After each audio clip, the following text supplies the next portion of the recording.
agenda precisely because it is a legal type agenda. Roll call, council. We are here in our complete council except for Councilmember Reed, who is absent from the chamber. A roll call for Planning Commission. Mayor, all members are present except Commissioner Pradia. Okay. Item 4 is introduction of agenda and format of hearing. Staff. Thank you, Mayor. For the format of the meeting will start with staff report, followed by applicant presentation on the case that we have tonight. Again, similar to the joint public hearing, the public comments section for or against any case tonight. Please come forward, speak to the microphone. Please state your name and address for the record. Be brief and to the point, and within 3 minutes time frame. And also make sure to complete a speaker's card and give it to recording secretary. Then that section will be followed by staff, commission, city council discussion, and ultimately the city council will make a final vote to approve the request as presented, approve it with conditions, deny the request, or table the item. And that's the conclusion of the meeting format.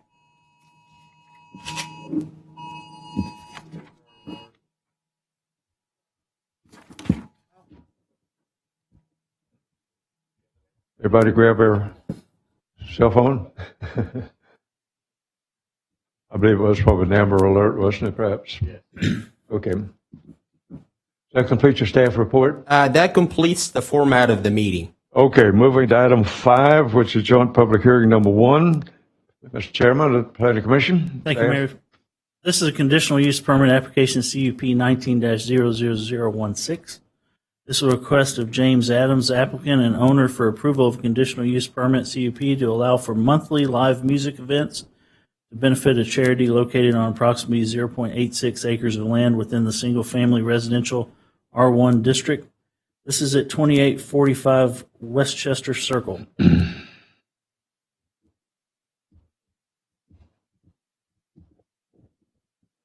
That information, which is the joint public hearing number 1, introduction. Moving to item A, which is information, application information and case summary. Starting with the staff report. Thank you, Mayor. This is a request for approval of a conditional use permit to allow monthly live music concerts on approximately 1 acre property located within the R1 residential district. The subject property is currently developed as 2,300 square foot residence built in 1968. The subject lot is part of the Westchester State subdivision, which was created in the 1960s. The applicant seeks to a conditional use permit to host a monthly live concert event or 12 events per year to raise money for local charities and nonprofit causes. The closest use classification that staff was able to come up with was institution of religious, educational, or philanthropic nature, which is defined as a nonprofit, religious, or educational, semi-public, or public use, such as the Salvation Army, Habitat for Humanity, or an outreach religious facility. Again, this particular use, we don't have it really defined in the UDC, so that was kind of the closest one that staff was able to come up with. An institution of religious, educational, or philanthropic nature requires approval of a conditional use permit to be located within the R1 district. Therefore, the applicant is requesting approval of the CUP. Staff has not received any comments on this particular request. Subject property located at 2845 Westchester Circle, and it is surrounded by single-family homes from the north, from the south, and from the west, and by undeveloped tract to the east, and that property is zoned general business. And as we can see that here in the zoning map on the screen, this is the future land use map, and the property is designated on the future land use map as a low density residential. Actually do have a photo here. I missed that. Anyway, the conformance table, the proposed use is inconsistent with the comprehensive plan and the future land use map, the thoroughfare plan, and the intent of the R1 residential district. The proposed use, however, has access to city utilities. The Unified Development Code established 7 criteria for approval of conditional use permits, and the staff finds that this proposal is generally inconsistent with these criteria, including the future land use plan and the UDC. Therefore, staff recommends denial of the requested CUP. As far as recommendation, we stated that the staff recommends a denial. However, if the city council moves to approve the requested CUP, staff recommends the following conditions to be included. Number 1, concerts event shall be limited to 1 event per month and permitted by a temporary event permit. Second, the proposed use shall meet the building and fire codes. Third, all parking shall be located off-street. Fourth, there shall be a maximum of 50 guests per event. And fifth and final, the CUP shall be renewable every 12 months so that new residents that are moving into that subdivision will have a chance to weigh in of this CUP. And that concludes the staff report. Okay, thank you. Over to item number 2, under A, applicant presentation. Is the applicant here tonight? You have the podium. Thank you, sir. Please state your name and address, please, and try to limit your comments to 3 minutes. James Adams on behalf of Beyond Generosity Pearland House Concerts. Mayor, council, commissioners, staff, residents, thank you all for coming tonight and listening to our application here. And thanks so much to staff for helping us work through the process. So Pearland House Concerts was born out of a desire to connect our community and the generosity that we so often display. We were, in fact, benefactors of that generosity during Harvey, and our neighbors, Doc and Jeanette, so kindly took us in when we were flooded. Really, that was kind of the beginning of all of this in terms of our mind. Beyond Generosity is an official 501c3. We are a nonprofit, a federal nonprofit. We're also recognized by the state of Texas. And what we do is we hold a concert at our home every month, one a month. We bring bands in from all over the world, and we bring residents together on one night between the hours of 6 p.m. and 10 p.m.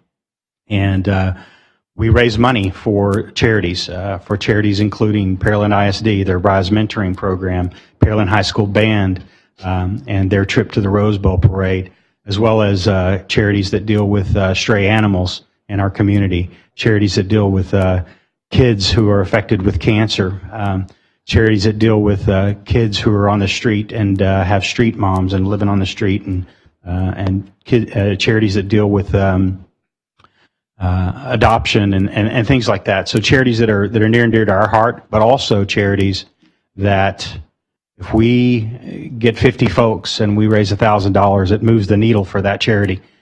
Sometimes it's the difference between their programs being a success or a failure. So that's what we do. We make no money off of these events that we do. Every dollar that we take in goes to the charity that we're supporting for that month. We don't sell tickets to these events. It's a recommended, if you look at any of our language on our website or on our ticketing site, it's a suggested donation amount. And so that's what we do. And We're hoping to continue to do what we're doing and hoping to support the charities that we do support and new ones that maybe we learn of from council and staff and those here. We thank the support we've had of our neighbors on both sides of us, in front of us, and surrounding us. They've been so grateful. As we look at the conditions, I think with a few questions, we'd be certainly willing to, should the council approve, we'd be certainly willing to at least talk through those conditions and be willing to comply with those. Thank you very much. Thank you, sir. You might want to have a seat close to the podium to answer questions. Moving in our agenda, item number 3, persons wishing to speak for or against the proposed request. Councilor Little. If there's anyone in the audience wishing to speak for or against it, please come to the podium, state your name and address, and when you're finished, please get a form from the lady at the end here and complete it. My name's Daryl Savage. I go by Doc. That's why they call me Doc. I live at 2830 Westchester Circle, across the street from James and Mona. I've been there for about 5 years. I've witnessed and attended a number of these functions. I can say that in the times we've had it, I'm not aware of any complaints. I'm not aware of any issues anybody's had. And as James mentioned, there's been significant benefits to the community and to these charitable organizations. And it's a good way for us to get together in the community. So I am definitely, and my wife and I are both for this proposal. Thank you, sir. Anyone else wishing to speak for or against this proposal? Third and final time, anyone wishing to speak for or against this proposal?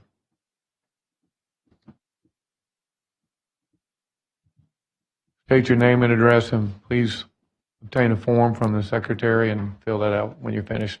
Yes, sir. My name is Fenton Petrie. I own the land right behind it. My only concern would be parking, trash. Other than that, I have no concern. If y'all don't allow it, I'll also let them. They can rent it for free from me and do the same thing on that land behind it that's not zoned residential, is actually zoned commercial, because I'm not doing anything with it right now. I work for the fire department. I'm not going to bill on it. So since it's for charity, they can have it for free, and they can just build it right behind it, and they can park there and do whatever, as long as they keep the grass cut and pick up the stuff as they use it. So, Thank you, sir. Anyone else? That completes it, okay. Moving in our agenda to the part in which the Planning Commission, the City Council, and staff will discuss and share their information, but not make a decision at this point. Moving to item number 1, Planning and Zoning Commission. Mary?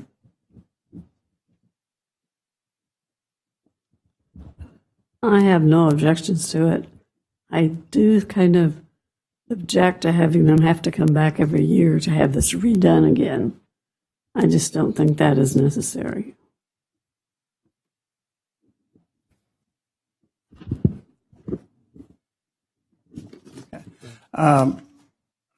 I'm not against fundraising, but I do have an issue with this type of use in a residential area.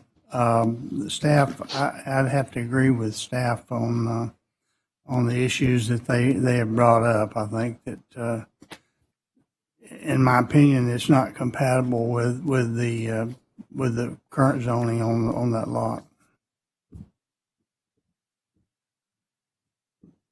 My biggest issues are obviously noise. Any outdoor concert generates a lot of noise, and even though you're not getting complaints now, the first concert you have, guaranteed PD is going to get complaints.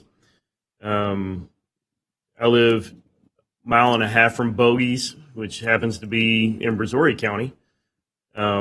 Every time they have an outdoor concert, I can hear the lyrics in my back bedroom. Every time. County doesn't go and enforce their any noise limits on them. My other issue is obviously parking. There's no place to park 50 cars off, in your driveway. And even if you're using the undeveloped land behind you, it's going to become a big mud pit eventually. So I don't see where people are going to park unless you're shuttling them back and forth from a public place that allows you to park cars there and provide a shuttle.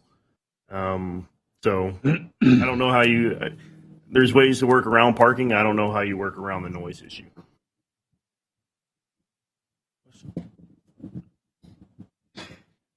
I think it's unfortunate where it's located. I know that you're doing charity work and how to support your neighbors. I think it's great. But again, I've lived near a residence that had concerts on a regular basis. I absolutely hated it. I had a small kid at the time too. So, the support of your neighboring landowner may help, but it's just unfortunate you're in a residential area. I had a question for staff or maybe the resident. Is Westchester Circle residential area have a HOA or a residential group for that? None at all? Okay. I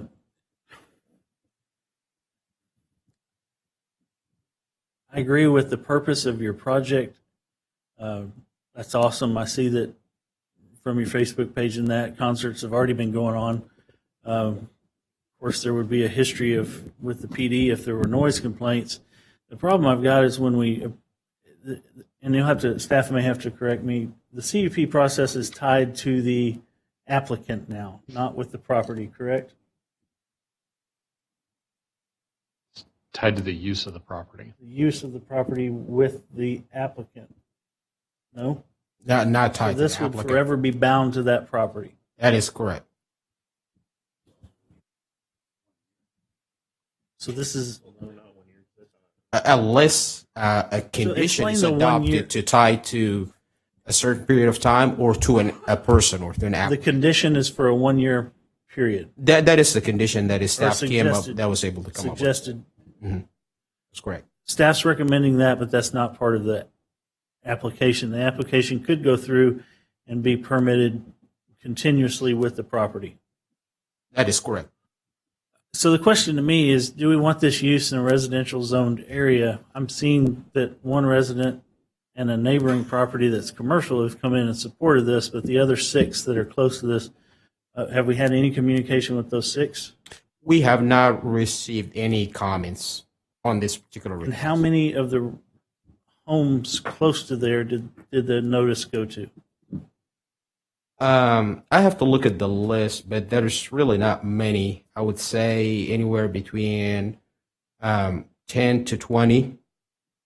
There's less than Notices. 17 homes on the street. There's only 17 homes on the street. I believe 5 of my neighbors received in the 200-foot range. Of those 5, they've all been in attendance at the shows and brought food and supported us. So, and I'd be happy to present to council and commissioners court and staff a signed affidavit from all my neighbors saying yes or no in support of. Okay, so that we're not dialoguing. I'm torn here because, if I would have seen an affidavit from all the residents saying, yeah, we agree with this, but I think this is one place where council needs to put conditions on this. And I agree with the 1-year term if it's going to be approved. I would lean for denial because it's in a residential area on this if I was voting tonight. But just for the residents in the audience, the Planning and Zoning Commission do not vote on CUPs anymore. It's totally council's vote, and we're here to give opinion as residents on the commission.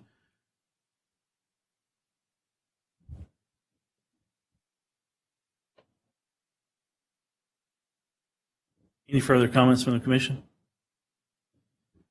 I think it should also be noted that even if you do have all your current neighbors on board, houses flip quite a bit, and your new neighbors might not be as, supportive of concerts at, monthly. So That completes our comments, Mayor. Complete your report, Mr. Chairman. Okay, thank you, sir. Moving to item number 2 under B2, City Council for sharing their ideas, That decisions at this time. Starting with Councilman Owens. Thank you, Mayor. Personally, I don't have any problem with it, to be honest with you, and especially if you're doing and getting money for charities. I think that's a very positive thing to do, and I know where this is at, and it's not that many houses there in that general area, and I'm sure if you've been doing this long enough, if there was a big concern, they'd all be up here tonight on it. The only other concerns I would have is, if you say you got 50 vehicles coming by and they're parking on the road, if something happened that we had to get a fire truck down there at EMS, is a right of way big enough for us to get down there, and be able to come into that area. And, the probability of something like that happening is probably not going to happen, but it could happen on there. And, but, in this case, it's hard to, if there's going to be a time limit put on it, or see if it works out for a while or whatever, until something may enlarge you, get you to enlarge that quite a bit, or you pick up another space that you would do something like that, rather than a residential location, would be something to look at. As far as I've been on council, I've only had one place that we ever had it where the neighbors come out, and that was on a miniature golf course, or they'd have a band at night, and we had to shut that down, out there and doing that. So, I guess all in all, I really don't have a problem with it. If it goes through, I wish you all the best and raise a lot of money. Councilman Perez. Thank you, Mayor. I think I'm going to present the other side of the argument. Look, I appreciate that y'all been doing this for a while, and I'm sure you've done a great deal of positive, or had a great positive effect for a number of charities, and I don't want to diminish that at all. The fact is, it is a residential area. It is intended for residential use. Doing this for a business, raising money or doing this to raise money for a charity, that's a business. Charities are businesses. Certainly, they have more altruistic purpose, but they're still a business. And I think y'all clearly are great neighbors, and by doing this for a long period of time, I take it y'all are great people. And I don't mean for this to be a comment to what y'all are proposing. It's more of a comment of what kind of precedent that is set. We have recently had numerous complaints of what I would say are similar uses, individuals that are in a residential zone and has basically large house parties, and he's doing it for profit. He rents it out by the hour as an Airbnb. Certainly not exactly what you're doing, but not dissimilar. You're having a bunch of guests over. He's collecting money. The difference between him is he's keeping it for himself. But what concerns me, and maybe Darren, maybe you can correct me if I'm wrong here, there's no way for us in this conditional use permit to say that if they raise money, it has to go to a charity, right? No, we won't be regulating that. We won't know how the money is ultimately used. Yeah. I mean, look, and I take a high level of confidence that you wouldn't do this. But what it could do is allow somebody to have a similar use, come with the same argument, get it, and say, "Oh yeah, the first one I did for the charity, but the rest I did for my own personal profit." And then again, that's a business. That's a for-profit business. I mean, for that reason, I want to be able to say yes to y'all, because I think y'all are good people, and I think y'all want to do good things with these events that you've been hosting for quite a while. I honestly, I just don't doubt that at all. I just have a tough time. I have a tough time saying a yes to something that really should be a no if you just tweaked a couple of things that we can't control. So for those reasons, I'm going to be a no to y'all. If it does, or if it's the will of the remainder council members to move forward, I do believe that we do need to accept staff's recommendations, force it to be limited to a year, force them to have to get a permit for each individual concert, force them to have to come back every year and have us re-review this. As one of the members of our Planning and Zoning Commission said, that people in residential areas do turn over quite a lot. So maybe everybody who lives there now is fine with it, but then in a year there's others who do not. I don't want to be able to rescind a CUP that was intended to be granted indefinitely, but if they come back and over a course of a year we've gotten a number of complaints from new neighbors, then have it as an opportunity to re-review. Again, I'm going to be a no, but if we do say yes, then I think we need to accept staff's conditions as part of the approval. Thank you, Mayor. I do understand this is a residential area, but I had a couple questions first. How did this even come up to be required to have a CUP? How did all that take place? Did somebody complain? I mean, how did we get to this point? I mean, they've been doing these concerts since 2016, and all of a sudden it's here before us. So I'm just trying to figure out how did they get to this point. So it was brought up to someone in our staff. Staff reached out, made the introduction to Mr. Adams. We then went through the Unified Development Code to see how it would be classified, and came to the conclusion that the nonprofit organization land use category was the closest fitting use, and that land use category allows the residential district or properties within the residential district to apply for a conditional use permit. And that was a way to make this temporary activity an allowed use. Okay, so it wasn't because of complaints is what I'm hearing. Mr. Adams, what do you think about the recommendations that staff is asking for?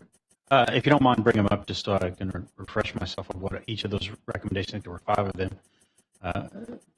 My first blush at them is I really don't have any issues with the recommendations. The comments regarding parking, we can accommodate that. People do park on the street now, but the Builders Electric, which is one of the commercial businesses at the end of the street, has offered their space up, and we can get several cars parked in there. Thankfully, the gentleman here also offering his space as well. So I think we can accommodate any issues with emergency vehicles getting down the street and parking. As long as the building, and I'm assuming that we meet building and fire codes now, certainly would have a look at that for a residential home. I'm sure we meet those, and so we're fine with that. Fine with 1 per month. I mean, if you look at the history of what we've done, there are some months, this being one of them, the month of November, where based on band schedule and our personal schedule, that we actually did 2. We did one on November the 6th, I believe it was. I'm sorry, October the 6th, and we'll have one this coming weekend. And you're all more than welcome to come and see what we're doing and make your own assessment of. So we won't have one in November. So that's my point, is that we do 12 a year. Typically, that's 1 a month. In some cases, based on schedules, that ends up being a couple a month. Yeah, we don't typically have over 50 guests. If we have 50 guests, that's usually the economic boon for the nonprofit. That's when we're making a couple of $1,000s for the nonprofit. And so that's a really good event for us. The only issue I have with coming back every 12 months is the price to pay for this meeting here tonight for us is, one we paid out of our pockets, because I don't want the nonprofits to be hit because we had to pay $1,200 to get a permit. And if we have to do that every year, we've got to look at the economics of that. And we've got some decisions to make. So if I've got to pay $1,200 a year and come back every year with that amount of money, I got to look at the economics of it. The reason we're not in a commercial facility right now is because of the economics of it. If we had to pay for a facility, this would not be possible. We wouldn't raise enough money to move the needle for the nonprofit. So, okay, thank you. Yeah, I mean, the whole thing is that the property is not zoned for this, so we're doing a conditional use permit to allow for this in this zoning area. I don't have an issue with what you do there, especially since there has not been any complaints from any of your neighbors or police or anything of that nature. So I don't really have an issue with it.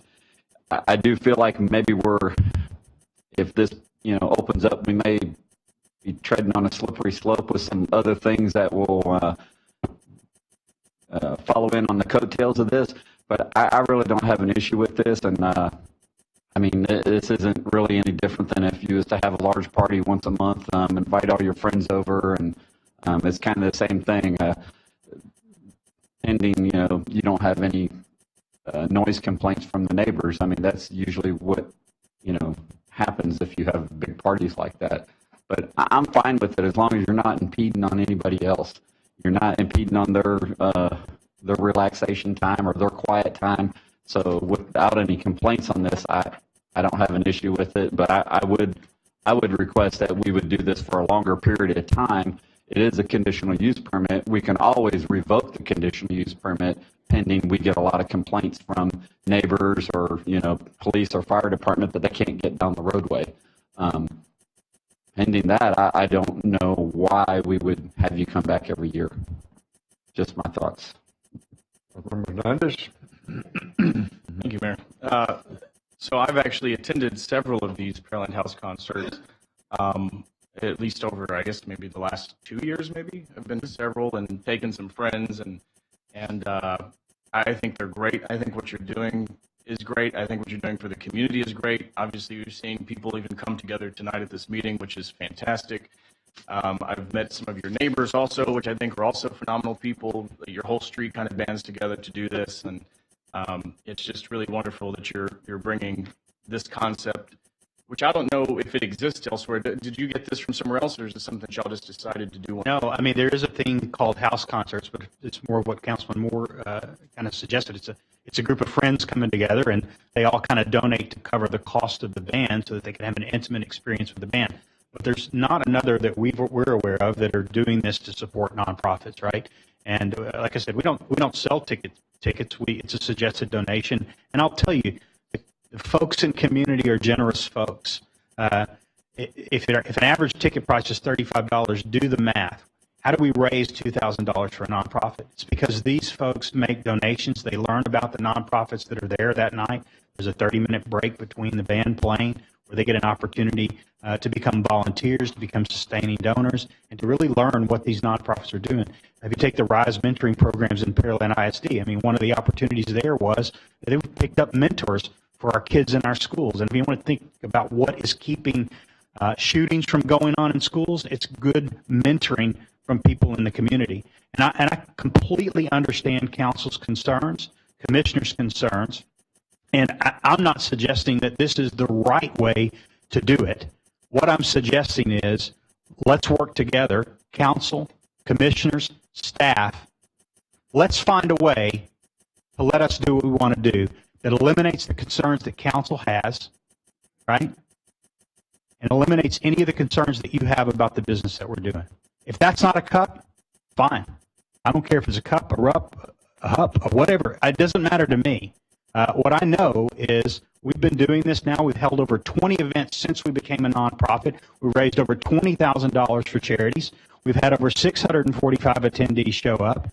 We've had 18 different bands. We've been responsible for 6 overnight stays at Pearland hotels. We've partnered with Visit Pearland on a number of events already, and we want to keep doing that. And I don't see any issue that's a drawback for that. I understand the concerns, and if there were mud ruts, I guarantee you my neighbors would have an issue if there were mud ruts. And so we'll take care of those. And if there's another way we should do that, let's work on that. Let's do that together. Happy to do that.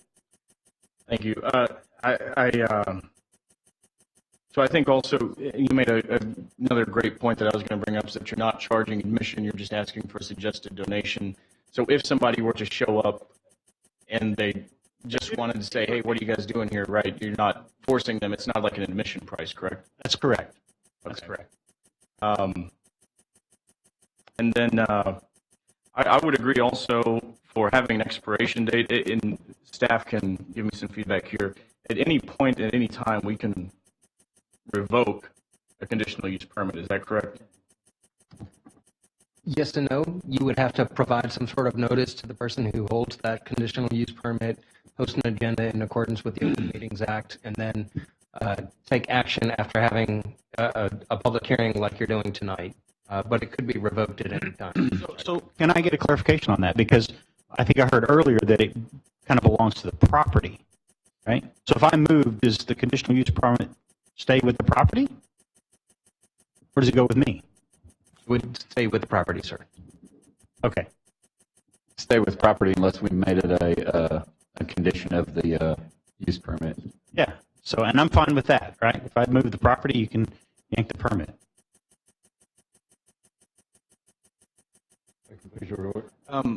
Yeah, I got a few more, Mayor. Sorry. Okay. So I know that we have rental fees associated with some of our facilities, parks, and whatnot. Would there be anything preventing us from potentially finding another venue if it does come down to that, and having some type of a reduced or waived fee for them to continue this? I'm just thinking of a contingency just in case. Yeah, let me dovetail what he's saying. Is that I think we love what you're doing. Your concern is that you don't have a location that is of low to no cost, so there's not enough money for you to carry over to the charity. So are there options, and maybe we needed our Parks Director here to maybe talk about this, or maybe Darren, are there options that we have available that don't have legal stipulations to where we could, under certain conditions, allow, say, the Dolores Fenwick Center or someplace at Independence Park or one of the other small parks that have a venue type of location? We could do it for a very minimal cost or a very small cost. Could that be a possibility to where you could do your concerts? You could have your concerts. We just don't have them in your house, to where we don't have we'd have a place where there's plenty of parking. There's not concerns about neighbors and.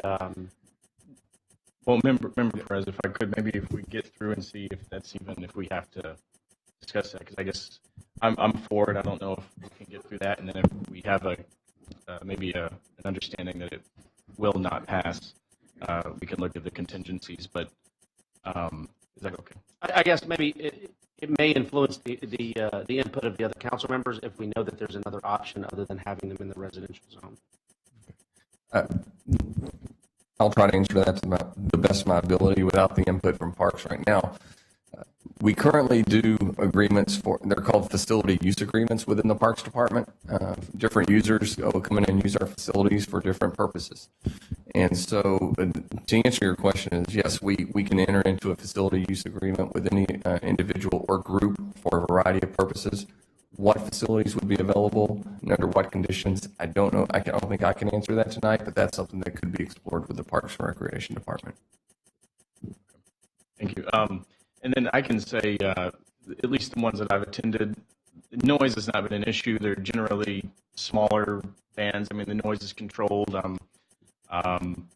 There's been a lot of acoustic type performances, but I think there's already restrictions on, decibel limits or what have you. Is that correct as far as? Yes, sir, there are. Okay. And I just, the only real questions that I have about this, aside from the time limit, would be, could we potentially change, instead of one event per month, to 12 events in a calendar year, just to allow them, if they do have some of the scheduling issues, and I doubt they would do 12 consecutive nights of concerts, but just to change that, to give them some flexibility there. And then also on the proposed use, and this goes back to Mr. Adams said he thinks maybe their property is already meeting the building and fire codes, but can staff expand on what that might potentially entail? Because I think, Mr. Adams, you're thinking from a residential perspective, and staff, maybe you're thinking from a different perspective. Is that? So due to it hosting outdoor people coming into your residence, potentially some of those items could include egress signs, push bars to make sure that there's availability to exit the residence. I just play the building official sometimes, so there may be other things that the building inspector or fire department would bring up, but just as a short list. Mr. Adams, all of your events are hosted outside, correct? We have had, I believe, 3 concerts since 2016 inside due to weather. So we have had 3 of those events inside. We removed the furniture out of the living room and because weather was inclement. So, but generally speaking, these are outdoor events. That's the way we promote them. That's the plan for them, and that's the way it's supposed to be. So. And it's not like these are neighbors bringing potluck stuff over. I mean, people bring a dish and hang out and stuff. I mean, it really is, to agree with Member Moore's illustration. Don't diss the food, Adrian. The food is very good. It's commercial quality, sure. But it's, but yeah, I mean, it really is kind of like a block party. And I just have an issue with it. I'll quit yammering on and on. But as long as you understand that there may be some changes and you're comfortable with that, and staff is willing to work with you to find, a reasonable solution to bring them up to code. Yep, I'm fine with that. Like I said, I don't care what the method is, and I'm fine with it. Ultimately, for me, it comes down to one of finances, right? As a nonprofit, and we don't even account for every dollar that we spend on these events. But the idea is to raise money for nonprofits, and so when you start making commercial kinds of decisions for it as a commercial business, some of it becomes not profitable for the nonprofits that we support. So we will have to look at those changes in the context of a financial decision for whether we can still raise money after we do those kinds of things. In the same way that we looked at this permit and looking at having to do it every year, it'll have to be a decision that we have to look at and make. Great to report. Kind of. I'm just, the only issue that I really want to try to hash out, if possible, is I'm just really trying to find out what the meat building and fire codes will entail, because I mean, if it entails, installing a huge suppression system, things like that, could be potentially, tens of thousands of dollars of upgrades. Let me just maybe put some light on that.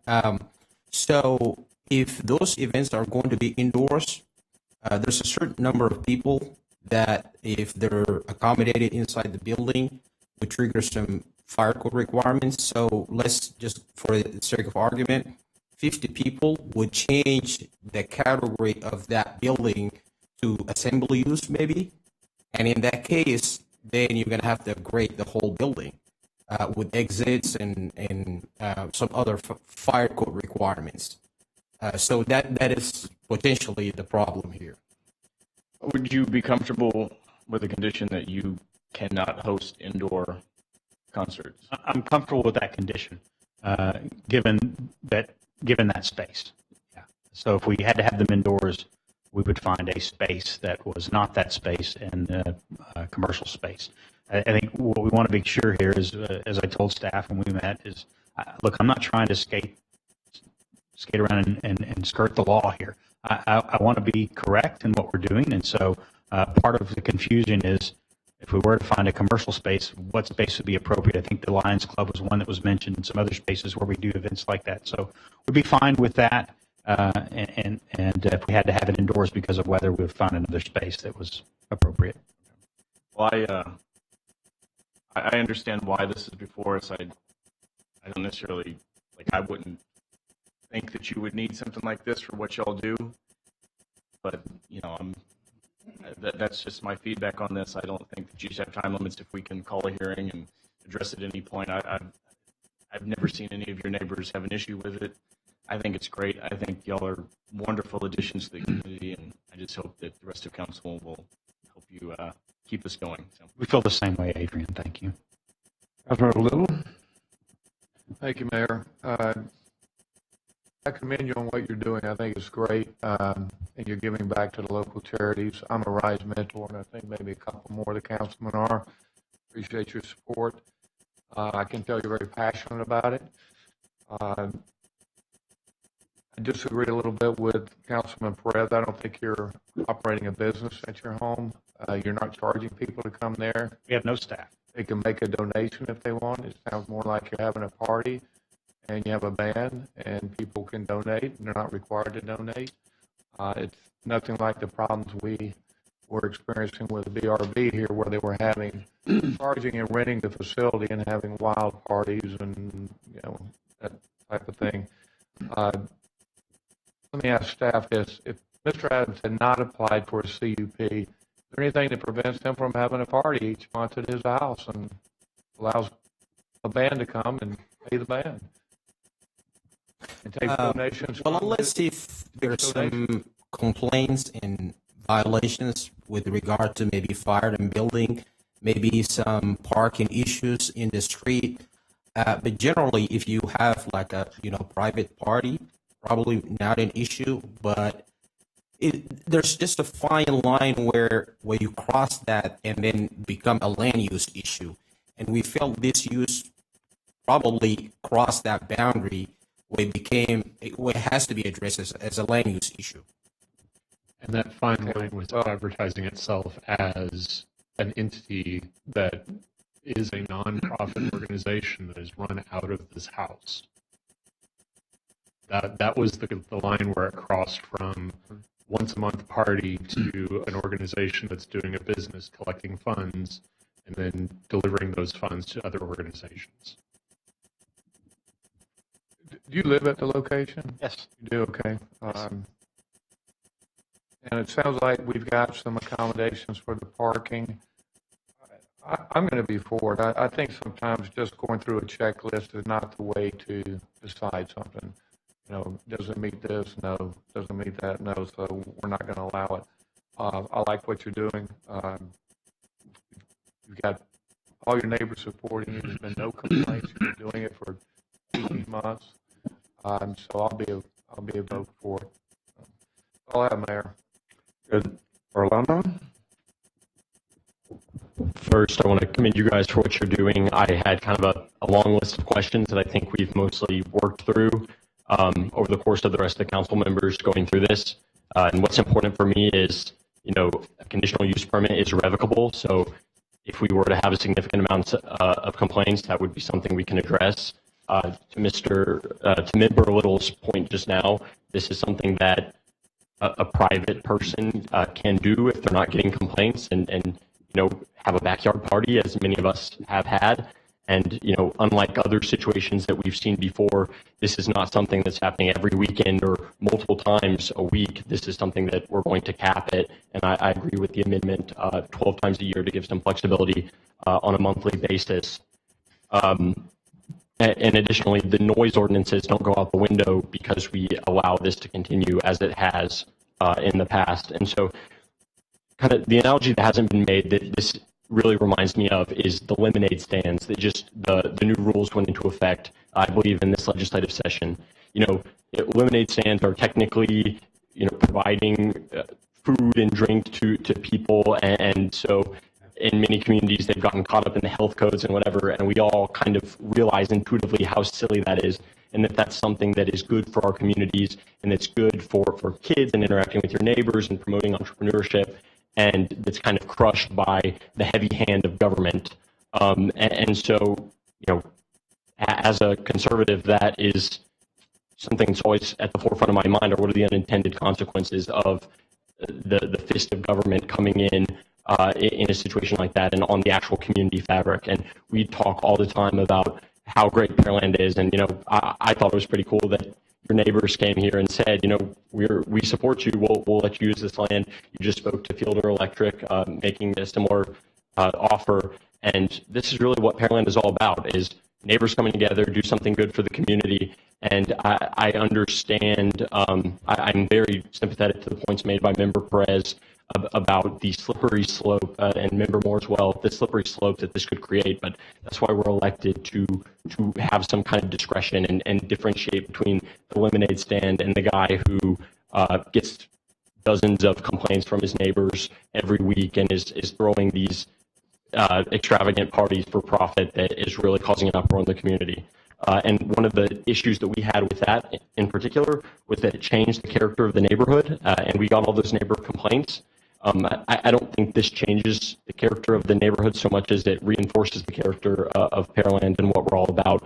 And certainly we're not getting those neighborhood complaints. So I'm going to be pretty enthusiastically in favor of it. I do support staff's recommendations for the most part, with maybe a little bit of amending as it pertains to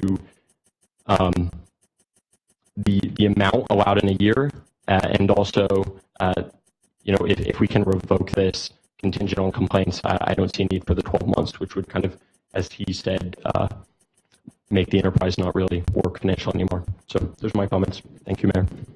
So, staff, if you can clarify, if we were to pass it with, the intent was to pass it with the conditions that staff recommended, we would need to offer that when we present the motion as approving it with those conditions. Yes, sir. Okay. Staff could clarify a couple other things as well. If let's just say that they stopped advertising it as a nonprofit, but rather had a private list, like they were inviting people, would they even need to go through this process? I think it will basically violate the conditions of the request, because this is supposedly for charitable causes. So I think that would stop outside that boundary, and I think that would be a violation of the CUP. I just can't see where, if I decided to invite people to my house and in favor of a charity, had a small concert. I mean, I come from a music background, performance background, and a lot of musicians, things like that. We sometimes get together, have little shindigs, and I said, hey, we're supporting this charity tonight, and that's it. And it's just a by invitation only type thing, or a list of people that I contact, and they invite their friends, because I've said invite as many people as you want, and within reason, obviously. I don't think that I would need one. I just don't see the need for this. The more that I think about it, I don't see the need for it, and I just think maybe if we can clarify how you potentially get people to your space, then I don't even know why you were made to go through this. That's just. I think staff's appropriate for requiring this. I think there is a bound between a residential use and a commercial use. And we've kind of all voiced our opinions about where we think this bound is and where that falls into that spectrum. But it is the difference between me having friends over and having a concert is they're collecting money and distributing the profit for altruistic purpose. That is still, right, but at will, they're not saying this is a ticket price. No, I understand that, but there is a bound where we want to set that bound, and what the effects of us setting that bound in that location does have implications for other things. If we go after the individuals that we are talking about using Airbnb for renting it out for the same thing, the only thing we're differentiating is what they're using the profit for. That's the only thing we're differentiating. Yeah, but Airbnb is charging a price. They are not charging a price. I disagree, because you're leasing a space versus hosting a party. Okay, so the qualifier is they're advertising. There's an auxiliary company that's taking a portion of the profit. So let's take out Airbnb. Now I'm doing a concert, and I'm collecting the money for my own personal use. It's no different than what he's doing. That is a business. Again, the only thing we're differentiating is since you've attended it and you know him personally and you feel his purpose. So what if they had the concert and then said, we don't collect any money, but if you are so inclined to donate to this charity after the fact, what would change it then? I think that would what we would say is, if we want that to be a condition, then we add that to a CUP. I'm sorry, but isn't the conditional use permit for a nonprofit? Don't I have to be a nonprofit to get this conditional use permit? And how could a business that wasn't a nonprofit get this specific cup that I've applied for? This isn't any different if you hosted a cake party and collected money to pay for the cake. I think look, that's a business, right?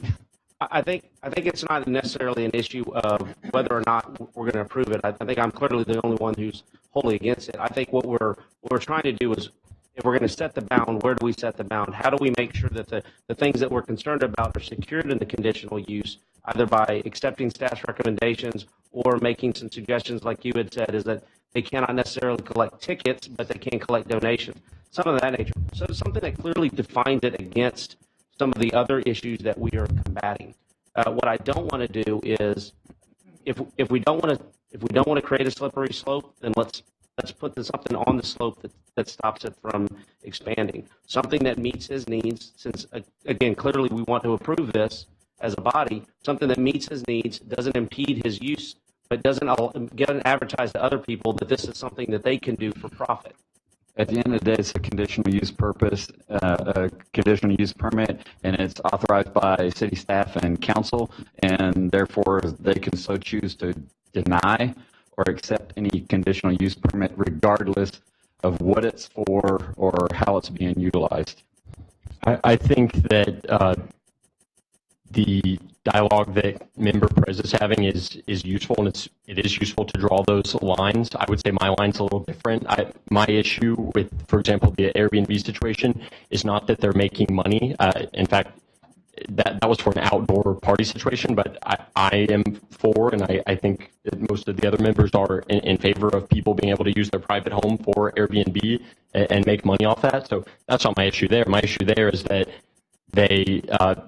the negative effect that it's having on all the neighbors, and kind of to Member Moore's point, if somebody is doing something and it's not really hurting anybody else, and everybody seems to be happy with it, and it also has a positive benefit for the community rather than a negative one, I think that's really the issue. So I'm kind of satisfied by going closer to that, or using that as a portion of the walk on the slippery slope. What are the impacts on the neighbors, and versus can you make money off something out of your home? Well, I would agree with that, except I would go one step beyond that to say it's kind of, I look at it as, hey, thanks for, improving our city and bringing this concept and being a benefit. Pay us $1,200. I mean, that to me is crazy that we would almost slap somebody's hand for doing If I could just interject, I don't think we're going to solve any of that here tonight. I think that's a future meeting on putting requirements that somebody wants in on doing Airbnbs or special events. What's before us tonight is to approve this conditional use permit, and it sounds like everybody's got their mind made up, and I think we should go ahead and vote, and we discuss this at a different meeting. So when we make the motion, we need to clarify, are we okay with the conditions as they are, or are we okay with changing it from one event per month to 12? That's the issue, is are we going to accept staff's recommendations? Are we going to amend staff's recommendations? Or are we going to propose it without any recommendations? That's all we're debating. I think we feel clear that it's going to move forward. It's just what additional conditions on the CUP that we wish to add. That's all we're discussing. I would like For to. removing condition number 5, I don't think you have a burden with it. Like we've already discussed, we can revoke the CUP at any time. Let's eliminate number 5. It makes it less economical and less attractive for the applicant. So I'm all for dropping 5. Are we okay with changing from 1 event per month to 12 per year? Fine with that. The applicant's fine with that. Yeah, I don't know anything about the temporary event permit process, but I'm assuming that's as smooth as this is. So, well, that's a whole nother. It just sunk in. But again, that's just one more piece of the pie that we're taking from charity. That's the city. if there's a cost associated with that, again, I got to make it a business decision about it. I would like to remove number 1, because if you've got a conditional use permit to do this, then why do you got to come and get a special events permit? That doesn't make any sense to me. I'm okay with that as well. Before we do that, let's see what we know with the impacts of having to meet the building and fire code and what that means for the applicant. So could you talk about what particular issues he would run into in the fire code if he had such an event? If the event is hosted outdoors, and I think that he's agreed that he would only host it outdoors, the biggest issue that I'm aware of from listening to fire marshals and reviewing other things is egress issues. So pretending you have 50 people and it's a patio, and I don't know if there's a fence around the patio or a deck or whatever it is. Sometimes it's just an issue of arranging the furniture appropriately so that you don't create a congestion issue in the event that the citronella candles catch whatever might be on fire. I'm speculating as a fire marshal, as a lawyer and not a fire marshal, I would not be able to answer that question. Fair enough. So if we left that in, but we were not reviewing each event permit, it would just be upon him to know that you've got to meet the building fire code. He'd have to do that regardless because it's a matter of law, but we're kind of emphasizing you've got to meet fire code. You've got to be able to get these people in and out if there's a fire. And it was the temporary event permit that triggered the review by the fire marshal's office to go out there and look at the space, I believe. What's the special event or temporary event permit cost?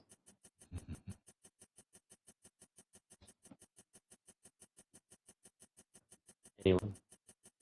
It's more than zero that we know. I believe staff is looking that up. I did want to add to the discussion, not to confuse the issue, but a question was asked, and during the discussion, I had a chance to review case history, so to speak. Originally, the event did come up as a complaint from code enforcement in June of 2017. At that time, I think the home occupations were discussed.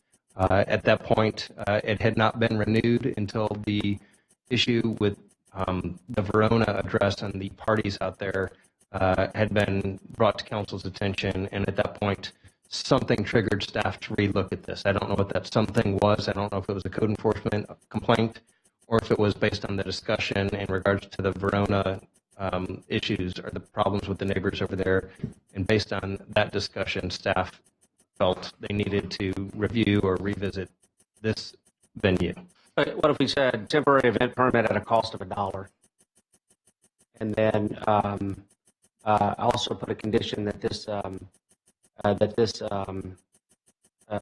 conditional use permit cannot transfer over to a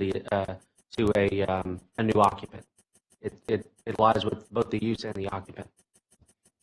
Then why would we do a CUP? Well, the CUP is to make it a legal use. It's not Exactly. A legal use.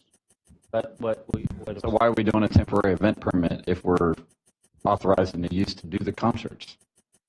I think it's to allow the fire marshals to make sure that they're not. I'll do it on the condition of having the fire marshal and building guy come out and show them what we do. Submitted drawings in part of the permit and have them tell me what I need to do, and I'll make a decision whether we can afford to do those things or not. I'm fine.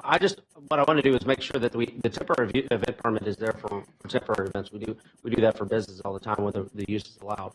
But if member Hernandez is worried about the cost, and we can put a condition, the temporary event permit is at a cost of $1 for this particular CUP. I don't think there's anything that prohibits us from do that. Correct? As long as council is finding that waiving that fee that had previously been established is for a public use or public benefit, then I believe that would be allowable. Or we waive the fee. It costs us $0. I want to make sure that we have an opportunity to make sure that he knows when he's stepping into a bound. Let's say he gets to a portion of, I think they're going to have 100 people, and the fire marshal comes back and says, look, that's really, really, really unsafe.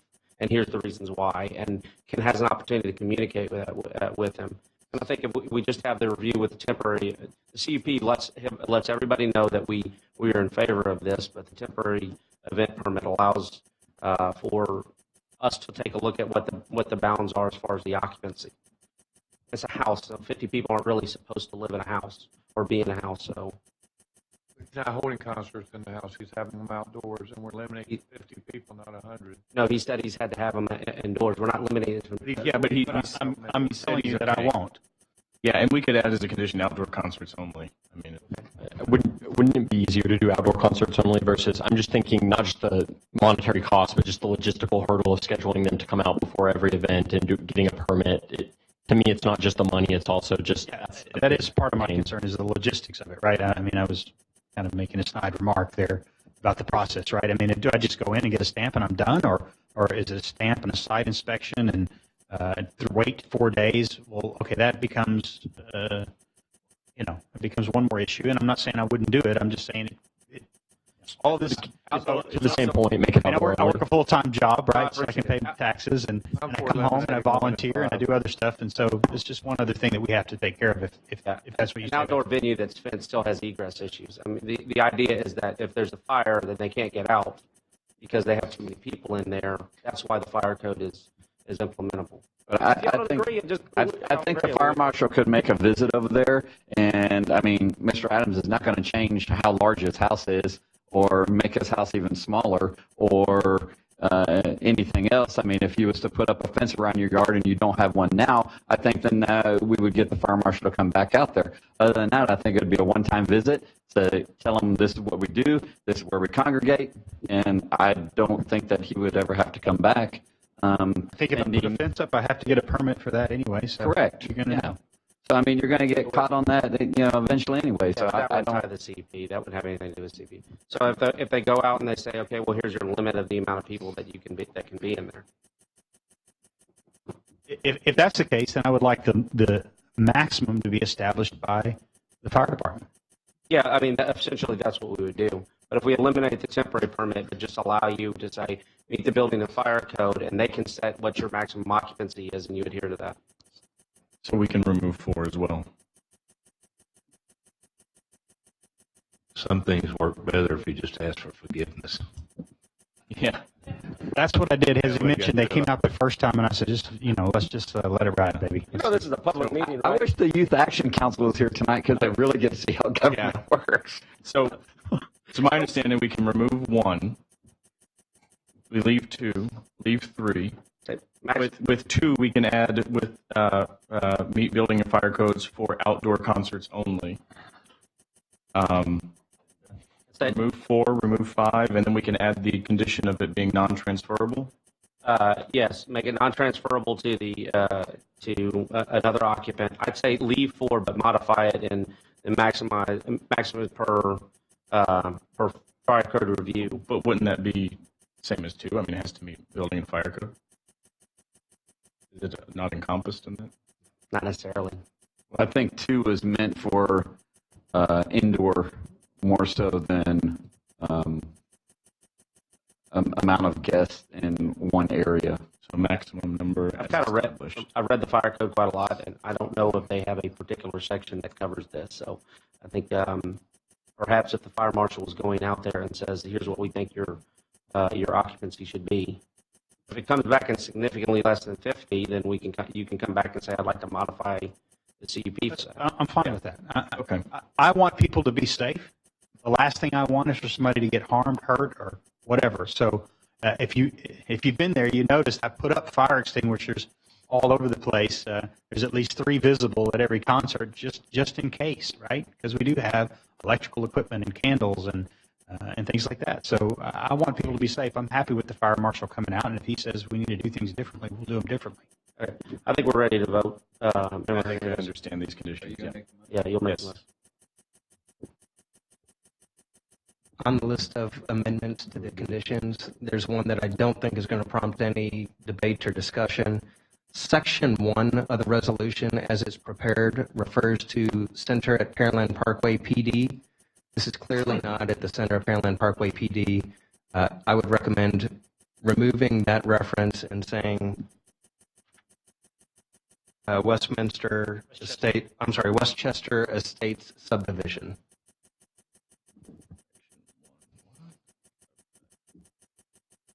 It's after we open and Yes, sir. That's after you open that item. yeah, we cannot do that at this point in the agenda. I'm sorry, what are you? Section 1 of the draft resolution references Center at Pearland Parkway PD. Got it. And that needs to be amended to reflect Westchester Estates subdivision.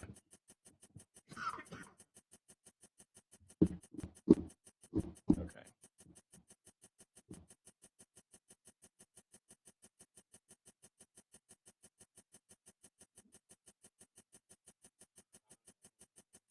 Yeah. Anything else from you, Counselor? Okay. Council have any other questions on this before I move to staff wrap up? Let me move to item number 3, which is staff wrap-up comments at this point. No comments? No more comments. I think you've stated your case before. Okay, at this point in the agenda, this discussion and the issue morphs into a city council new business item. It's a new business item in which we will be making a decision at this point. Moving to item number C, Councilmember Hernandez, would you place this on the table for us to discuss? New business item number. Yes, New business. Real quickly, Lawrence, would I make the motion with these amendments first, or would I just bring it into discussion and then make the amendments? If you want to have one vote, you would make these amendments in that item. Otherwise, it would take an amendment, and then we'd have to vote on that amendment. Fantastic. Okay, so I make a motion to approve resolution R2019 CUP 19-00016 with the 16, yes, sir. With the following conditions. The proposed. Why don't we prove it, then with the conditions? The proposed use shall meet the building and fire codes. Also with the condition that it only be for outdoor concerts. All parking shall be located off-street. The event shall be limited to a maximum number of guests as established by the fire marshal, as well as the CUP being non-transferable to any future occupants of the address tied to the CUP. Also, amend section 1 of the proposed resolution from saying the Center of Pearland Parkway Plan Development to read Westchester Estates Subdivision. So moved. Second. We have a motion and a second on the floor. Any further comments at this point? Staff, I think, has had a complete opportunity. Madam Secretary, I believe we have a motion second on the floor. Councilmember Hernandez. Aye. Councilmember Moore. Aye. Councilmember Perez. No. Councilmember Owens. Aye. Councilmember Orlando. Aye. Councilmember Little. Aye. Motion passes 5-1. That complete our council. I've got 6 votes.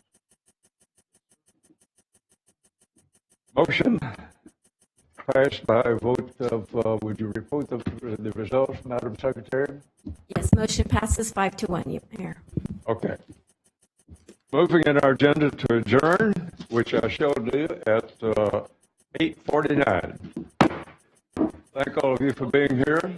This has been a rather lengthy discussion of, and a big concern has been that we're doing this in a residential section, and that's been a concern of ours over the years. Thank you for being here tonight. The Planning and Zoning Commission will open their meeting in just a few minutes as the council abandons the chamber.